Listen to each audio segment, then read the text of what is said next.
دوستو، مسجد الاقصی یعنی بیت المقدس، جس کی پوری ہسٹری، پورا اتہاس آج کی ایک اسی ویڈیو میں آپ کے سامنے پیش کریں گے۔ تو دوستو، اس پوری دنیا کی سب سے پہلی مسجد الحرام ہے اور دوسری مسجد الاقصی یعنی بیت المقدس، جیسا کہ کتاب صحیح بخاری جلد نمبر 2 میں حضرت ابو ذر رضی اللہ تعالی عنہ کی روایت ہے کہ میں نے پوچھا، یا رسول اللہ صلی اللہ تعالی علیہ وسلم، اس زمین پر سب سے پہلے کون سی مسجد بنائی گئی؟ تو آپ صلی اللہ تعالی علیہ وسلم نے فرمایا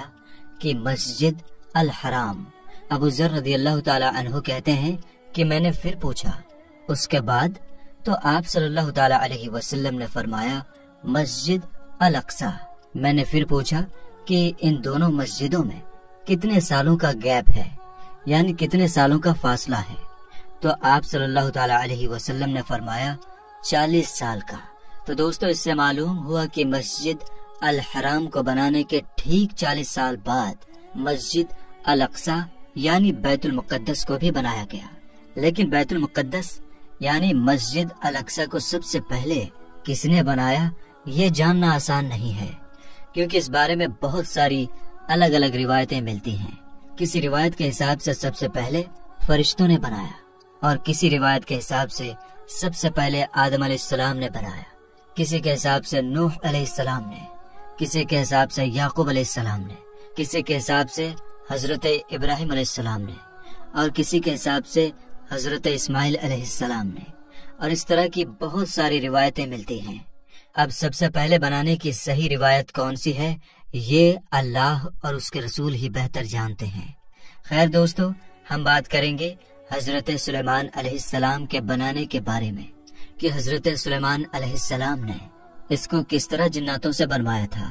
لیکن یہ جاننے سے پہلے آپ کو یروشلم یعنی بیت المقدس شہر کے بارے میں جاننا ہوگا۔ تو چلیے جانتے ہیں یروشلم یعنی بیت المقدس شہر کے بارے میں۔ تو دوستو، بیت المقدس یعنی مسجد الاقصی، جو اس دنیا کے سب سے پرانے شہروں میں سے ایک شہر ہے، جو یروشلم میں موجود ہے، اس کا پورا اتہاس، اس کی پوری ہسٹری آسانی سے آپ اس ویڈیو میں سمجھ پائیں گے۔ اس لیے ہم آپ سے ریکویسٹ کرتے ہیں کہ ویڈیو کو آدھا ادھورا نہ دیکھیں، پورا دیکھیں تاکہ آپ کو اچھی طرح سے سمجھ میں آ جائے۔ تو چلیے بنا کسی دیری کے ویڈیو میں آگے بڑھتے ہیں۔ ہاں تو دوستو،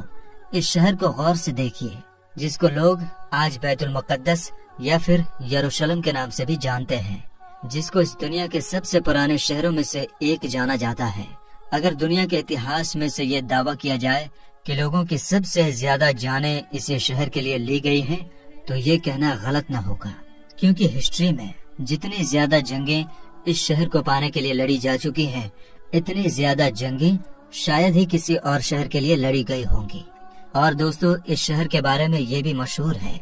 کہ اس شہر کا ہر حصہ، ہر جگہ پاک و صاف، پوتر اور مقدس ہے، اور اس شہر کو اس دنیا کے تینوں ہی ابراہیمی دھرموں کے لوگ، جیسے کہ یہودی، عیسائی اور مسلمان بھی حد سے زیادہ مقدس یعنی پوتر مانتے ہیں۔ اور دوستو، یہودی دھرم کے حساب سے ہماری دنیا کی شروعات اسی شہر سے ہوئی تھی، یہاں تک کہ حضرت اسماعیل علیہ السلام کو ان کے والد حضرت ابراہیم علیہ السلام نے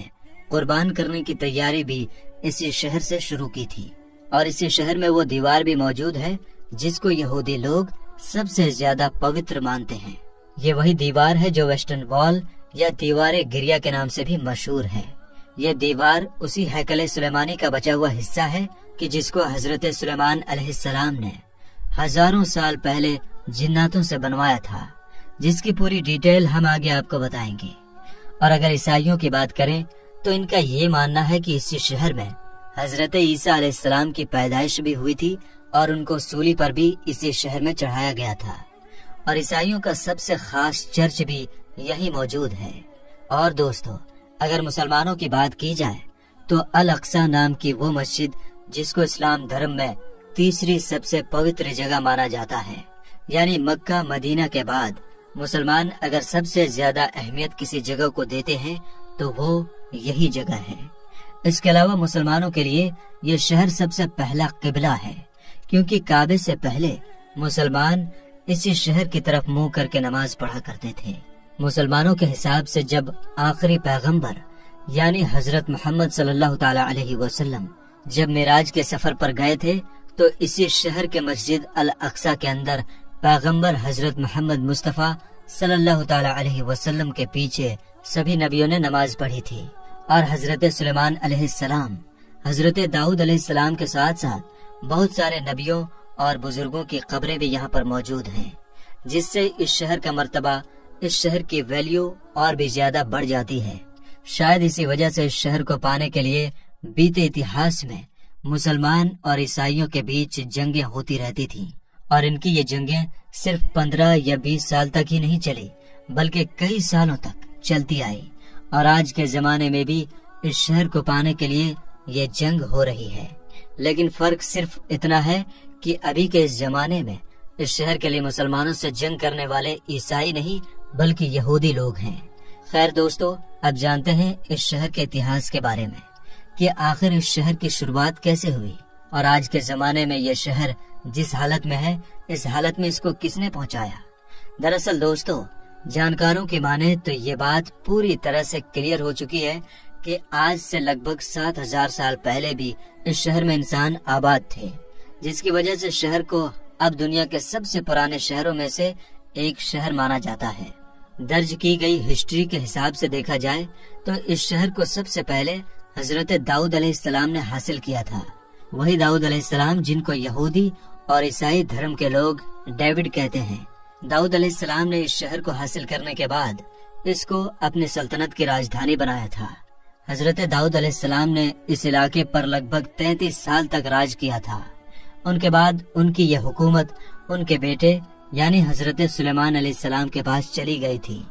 وہی سلیمان علیہ السلام جن کو یوروپ میں سولومن کے نام سے بھی جانا جاتا ہے۔ سلیمان علیہ السلام نے ہی اس ہیکل سلیمانی نام کی مشہور بلڈنگ کو بھی جناتوں سے بنوایا تھا، جس کے اندر تابوت سکینہ کو رکھا گیا تھا۔ تابوت سکینہ ایک ایسا صندوق یعنی ایک ایسا بکسہ ہوا کرتا تھا جو حد سے زیادہ خاص ہوا کرتا تھا۔ اس صندوق کے اندر پرانے گزرے ہوئے بہت سارے مشہور نبیوں کے تبرکات ہوا کرتے تھے، جیسے کہ حضرت سلیمان علیہ السلام کی لاٹھی، حضرت ہارون علیہ السلام کا امامہ، حضرت سلیمان علیہ السلام کی انگوٹھی، حضرت موسیٰ علیہ السلام کی لاٹھی، اور اس کے علاوہ بھی بہت ساری چیزیں ہیں۔ خیر، حضرت سلیمان علیہ السلام کے انتقال فرمانے کے کئی سال بعد یہودیوں کی سب سے بڑی بربادی اس وقت شروع ہوئی جب حضرت عیسیٰ علیہ السلام سے لگ بھگ 600 سال پہلے بابل کے رہنے والے ایک ظالم بادشاہ جس کا نام بخت نصر تھا، اس کی یہودیوں سے بہت ہی سخت دشمنی تھی۔ بس اسی دشمنی کے چلتے اس نے ان لوگوں پر یروشلم شہر میں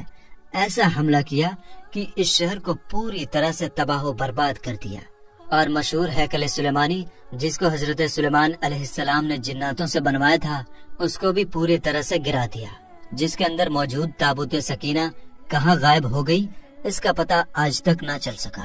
ہیکل سلیمانی کے گرنے کے بعد بس ایک دیوار ہی بچ گئی جہاں آج جا کر یہ یہودی روتے ہیں اور جس کو ویسٹرن وال یا دیوار گریا کہتے ہیں۔ خیر دوستو، اس حملے کے بعد جب ہزاروں یہودی مارے گئے تو اس سے کہیں زیادہ یہودیوں کو اس بادشاہ نے غلام بھی بنایا، اور غلام بنا کر اپنے ساتھ اپنے علاقے یعنی بابل لے کر چلا گیا، اور اس کے کچھ سالوں کے بعد ہی یعنی 539 عیسیٰ پورو میں ہی سائرس دی گریٹ نام کے ایک یونانی رحم دل بادشاہ نے اس شہر بابل پر ہی حملہ کر دیا، جس بابل شہر کے بادشاہ نے یہودیوں کو تباہ و برباد کیا تھا اور غلام بھی بنایا تھا۔ خیر، سائرس دی گریٹ نے بابل شہر کو حاصل بھی کیا، اور ان یہودیوں کو جن کو ظالم بادشاہ بخت نصر نے غلام بنایا تھا، ان سبھی غلام یہودیوں کو بھی آزاد کرایا اور ان کو اپنے وطن جانے کی بھی اجازت دے دی۔ یہ لوگ نہ صرف اپنے وطن واپس آئے بلکہ انہوں نے سائرس دی گریٹ کی مدد سے اس مشہور عمارت ہیکل سلیمانی کو پھر سے بنوا لیا۔ مگر وقت بیتتا گیا اور پھر سن 70 عیسوی کے زمانے میں دنیا کی سب سے طاقتور سلطنت یعنی رومن سلطنت نے یروشلم شہر پر حملہ کر دیا۔ رومن شہنشاہ ٹائٹس جب اس شہر میں گھسا تو اس کی فوج نے اس پورے شہر میں آگ لگا دی، ساتھ ہی ساتھ ہیکل سلیمانی نام کی اس عمارت کو بھی پوری طرح سے برباد کر دیا۔ اور جیسے جیسے وقت بیتتا گیا ویسے ویسے یہودیوں کا رومن سلطنت کے انڈر میں رہنا اور بھی زیادہ مشکل ہونے لگا۔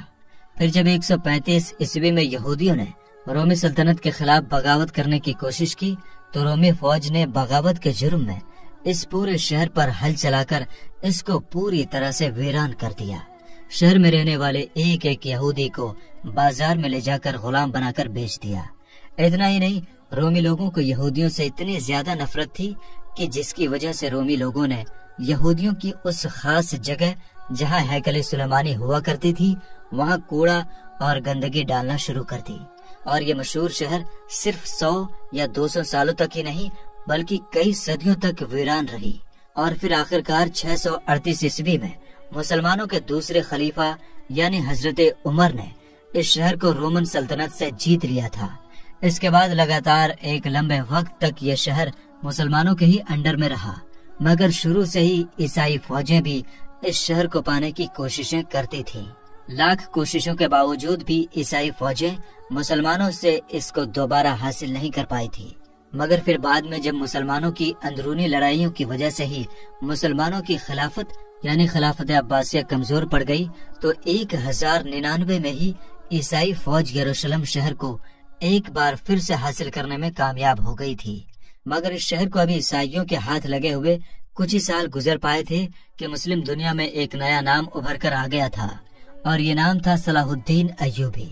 وہی صلاح الدین ایوبی جس نے بچپن سے ہی اس بات کی قسم کھا رکھی تھی کہ وہ ہر حال میں عیسائیوں سے اس شہر کو دوبارہ حاصل کر کے رہے گا۔ یہی وجہ ہے کہ صلاح الدین ایوبی نے شروع سے ہی اس شہر کو حاصل کرنے کی کوشش شروع کر دی تھی، اور آخرکار 1187 میں یعنی 100 سال پہلے ہی ایک بار پھر سے یہ شہر مسلمانوں کے انڈر آ گیا تھا، یعنی صلاح الدین ایوبی نے اس شہر کو فتح کر لیا تھا۔ اس کے بعد بھی دوستو اس شہر کو پانے کے لیے عیسائیوں اور مسلمانوں کے بیچ کئی جنگیں لڑی گئی، مگر لاکھ کوششوں کے باوجود بھی عیسائی لوگ دوبارہ اس شہر کو مسلمانوں سے نہیں چھین سکے، اور اگلے لگ بھگ 600 سے 700 سالوں تک لگاتار یہ شہر مسلمانوں کے انڈر میں رہا۔ آپ کو بتا دیں کہ پھر 1517 عیسوی میں اس شہر کو سلطنت عثمانیہ کے طاقتور سلطانوں میں سے ایک سلطان یعنی سلیم اول نے فتح کر کے اپنی سلطنت میں لے لیا تھا، اور پھر 1517 سے لے کر 1917 تک یہ شہر سلطنت عثمانیہ کا حصہ رہا تھا۔ اس پورے دور میں سلطنت عثمانیہ نے اس شہر کو بڑی تیزی کے ساتھ ڈیولپ کیا۔ اس شہر کے اگل بگل دیواریں بنوائی، روڈ ڈلوائے، ڈاک کا سسٹم بنوایا۔ اس کے علاوہ 1892 میں ریلوے لائن بھی بچھا دی گئی تھی۔ ویسے تو دوستو سلطنت عثمانیہ کے زمانے میں ہی یہودیوں نے یہاں پر آ کر اپنی ایک الگ ریاست بنانے کی پلاننگ شروع کر دی تھی، مگر سلطنت عثمانیہ کے آخری سلطان جن کو عبد الحمید ثانی کے نام سے جانا جاتا ہے وہ اس چیز کو بڑی اچھی طرح سے سمجھ گئے تھے، اس لیے ان کے دور میں یہودی لاکھ کوششوں کے باوجود بھی اپنے مقصد میں کامیاب نہ ہو پائے تھے، اور انہوں نے ان سبھی سازشوں کا بڑی ہوشیاری سے مقابلہ کیا تھا۔ مگر دوستو عبد الحمید ثانی کے بعد سلطنت عثمانیہ حد سے زیادہ کمزور پڑ گئی، اور 1917 میں آخرکار برٹش امپائر نے سلطنت عثمانیہ کے اس حصے پر یعنی فلسطین پر قبضہ کر لیا۔ اس کے بعد لگ بھگ اگلے 3 دہائیوں تک یہ پورا علاقہ برٹش امپائر کے انڈر میں رہا، اور یہی وہ پورا دور تھا جس میں دنیا بھر کے یہودیوں کو الگ الگ علاقوں سے بلا کر فلسطین میں جمع کرنا شروع کر دیا تھا۔ سب سے پہلے 1947 میں یونائٹڈ نیشن کی طرف سے اس بٹوارے کو منظوری دے دی گئی جس کے حساب سے آدھا فلسطین یہودیوں کو دیا جانا تھا، جبکہ آدھا فلسطینیوں کو، اور اس کے بعد آخرکار 1948 میں اسرائیل دیش کا اعلان بھی کروا دیا گیا، جس کے حساب سے آدھا فلسطین یہودیوں کو دیا جانا تھا جبکہ آدھا فلسطینیوں کو، اور اس کے بعد آخرکار 1948 میں اسرائیل دیش کا اعلان بھی کروا دیا گیا۔ اس اعلان کے ساتھ ہی نہ صرف فلسطین کے 2 ٹکڑے کر دیے گئے بلکہ ساتھ ہی ساتھ یروشلم شہر کو بھی 2 ٹکڑوں میں بانٹ دیا گیا۔ دوسری طرف جب باقی بچے ہوئے عرب دیشوں نے دیکھا کہ ان کے ساتھ دھوکہ دھڑی کرتے ہوئے فلسطین کو 2 حصوں میں بانٹ دیا گیا ہے تو انہوں نے اس فیصلے کو روکنے کی بھرپور کوشش کی اور اسرائیل کے خلاف جنگ کا اعلان بھی کر دیا، مگر اسرائیل کے ساتھ یورپین مدد ہونے کی وجہ سے